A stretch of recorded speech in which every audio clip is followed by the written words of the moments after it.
Hello বন্ধুরা, তোমরা সবাই কেমন আছো? Good morning. আজকে হলো সোমবার, সকাল থেকে ভিডিওটা তোমাদের সঙ্গে শেয়ার করছি। দেখো, সকালে ঘুম থেকে উঠে পুজো দিয়ে, এই যে গোপালের পুজো দিয়ে, দেখো সোমবারের সমস্ত কিছু পুজো টুজো হয়ে গেছে। দেওয়ার পরে দুপুরবেলার দিকে ভাই বললো যে লস্যি খাবে, লস্যি বানাবো।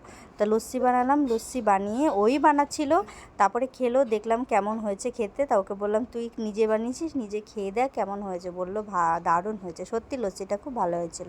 তারপরে দুপুরে লাঞ্চ নিয়ে বসে পড়েছি। আজকে সোমবার, যেহেতু আমরা সোমবারে নিরামিষ খাই, লাঞ্চে আজকে অনেক কিছু ছিল। ভাত ছিল, এই যে পনির পাসিন্দা করেছিল মা, এটা আজকে প্রথমবার ট্রাই করলাম। তোমরা যদি চাও যে এটা তোমরা খাবে তাহলে আমাকে বলো, আমি এই রেসিপিটা শেয়ার করে দেবো। তারপরে সজনে ডাঁটা চচ্চড়ি হয়েছে, এই যে শুক্তোর ডাল হয়েছে, তারপরে পনির তরকারি হয়েছিল, ধোকার তরকারি হয়েছিল। সমস্ত কিছু দিয়ে আজকে লাঞ্চটা জাস্ট জমিয়ে খেলাম আজকে দুপুরবেলায়। টাটা, তোমরা সবাই ভালো থেকো আর সাবস্ক্রাইব করে দিও।